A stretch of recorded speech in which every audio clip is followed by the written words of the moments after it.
around a little more often. But in practicing together, because we'd just play man, long that was also a times great time for me. Yeah, man. We used to have amazing practice sessions. You play trumpet, or like snare, or I don't know, you play a snare and some sticks, we play along. But yeah, man, that was such a great time, both for the hang and for the music, man, the practice. I mean, like, you were getting your trumpet chops together, which you seem to have, man. Fucking sound great on trumpet last time I heard you.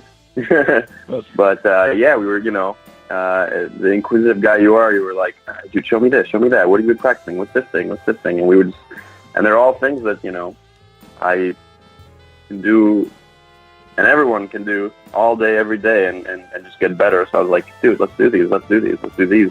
You like that? Let's do this exercise. Let's do this one now. And we were just, we just sit there and fucking shed together. And yeah, shedding together is also a really powerful experience. It can be really... Oh, absolutely. Yeah, man. It's different than practicing by yourself and like working on things and being like, all right, I did that okay. I didn't do that well. Let's do that. I suck. Or, all right, that was good today. But, when you're doing it with somebody else, like, there's another bit of like motivation and inspiration and, that somebody's kind of like doing that with you. Because practice, as you might know, we practice so many hours. I mean, I never really put it together how many hours I've practiced. People talk about that 10,000 hour rule. I have no idea where I am along that for you, but it's a long and sometimes very lonely road to travel, practicing your instrument. And sometimes when somebody joins you along that road and walks with you through it a little bit, it's pretty great. It could be a very powerful and great learn, and you learn more, and you get to see all these other things that you didn't think about, or the other person brings up all this other stuff and shows you stuff. And speaking of, when can we do that again? It might be my favorite way to practice. I mean, it's just so you're suddenly in a musical situation, and you're both just kind of right. Really, I think it just helps you. It helps, at least me. I know it helps me kind of focus on one thing. We tend to drift. I know I tend to drift, from one thing to another. So it really helps me kind of focus on a certain number of, achievable things in a session, especially as brass players, right? We've only got but so much lip in us, know? So even that is great in terms of helping. That's something that I never had to encounter with playing drums. But taking those, focused few things has really helped me out, in compartmentalizing, as well as having that person there to, the intonation for me is someone who's trying to, work on my tone, to have a constant, resource or right. reference, with you to be able to know that, like, okay, I'm trying to adjust to his pitch, and being able to hear it in that musical context. That's what's valuable, not like playing along with a tuner as much. Or it's just, I really take a lot of value from practicing with folks. It's one of my favorite things. So yeah, those were really amazing, especially like we said, as brass players. And you're just such an incredible technician, brass technician, and it just really shows your overarching musicality that is so important to me in my band members, in that, we're going to have our first piano trio gig here soon, with Elad on piano. Yeah, man.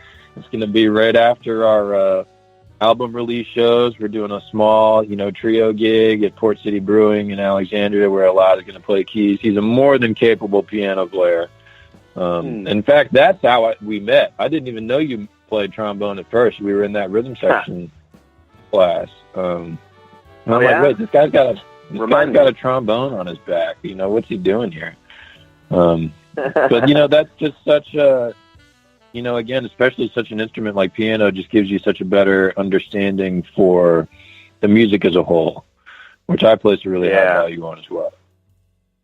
Yeah, absolutely. I mean, I remember, also Dizzy Gillespie, some of the great players, they all knew how to play piano really well. Dizzy was definitely an amazing piano player that didn't really get recorded very much, but I mean, from what I've heard, he was you could sit down at the piano and play most anything and explain most anything to you. He was a great teacher, And he would, and the piano is a great teacher. He would say that too. It's such a visual instrument that you can really see, all these chords, and you can do it slowly too, and take your time until you figure out some progressions. But if you can play along to some songs or some harmonies that you like, it's all like right there in front of you, and you got 10 fingers that you can kind of put down there, and you don't have to be, obviously great piano players have great sound and touch, but anyone can sit down on a piano and play the highest note or the lowest note in their first try.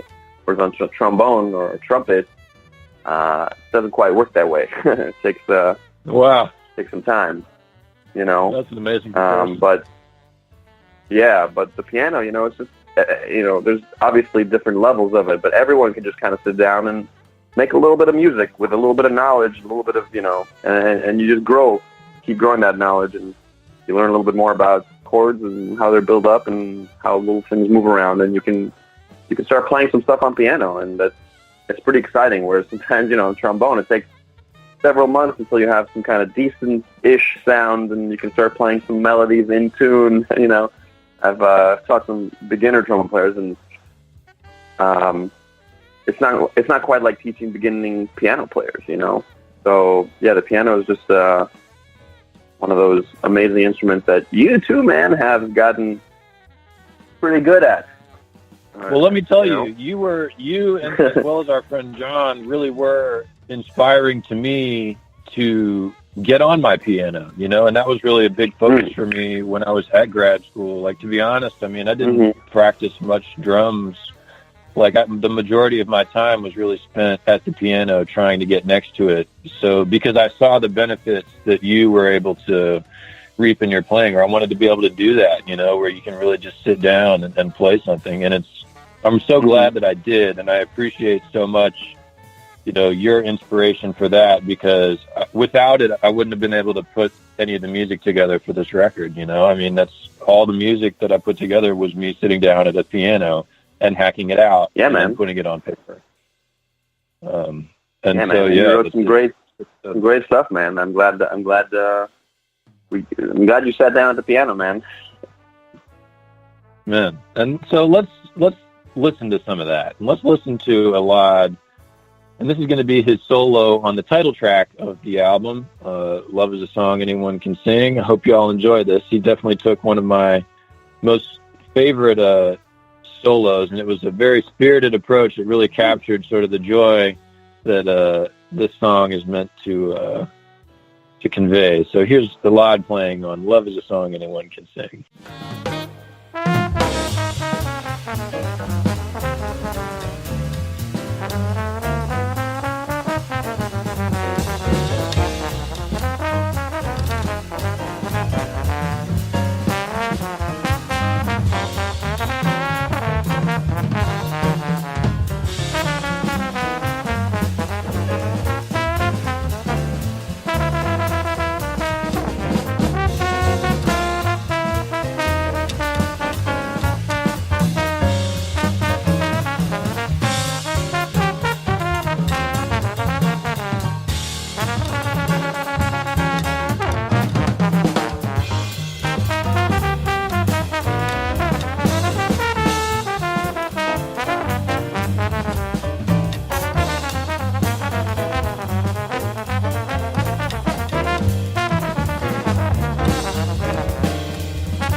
Wow. Thanks for listening to that. And, man, it just makes me smile every time I listen to that vamp because you really got the spirit of that Afro-Cuban kind of, liveliness, and the party and the joy, that I wanted people to feel.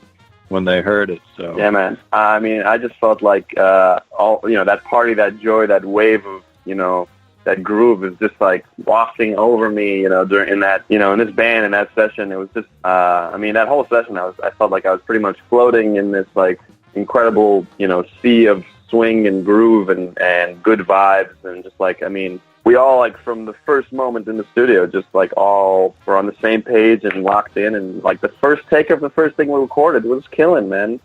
It's just so much fun to play this music with this band, and I think you can hear that on every single track. Yeah, it was hard for me to find clips even that I wanted to play for you and for other people, because there are so many moments that I enjoy that each of you contributed. But yeah, that solo in particular was really fun, and just sounded great. And tell me more about like the session. I mean, what was it like for you? Maybe expand on, was this your first time in the studio? What was your prior studio experience, and sort of what did you learn maybe, or what was unexpected? Well, I've been in studios before. This was definitely a really nice one, and I don't know, it was a bit of a different experience in the sense that I felt like, I traveled down to DC for it, and it was 2 full days of just, nothing but music, and there was a special vibe about this recording for me. I mean, I've been in studios both in New York and in Israel, recording full albums or little tracks or little lines, lots of little things, but there was just something about this record, and I think I mentioned that earlier, perhaps, that I recorded an album with Michael Sarian and Trombonist, this septet here in New York recently as well, which is also a really great experience, although we did that all in 1 day instead of 2. But there was just something, the vibe and this music, and the whole time leading up to it, I remember, shedding all the music and trying to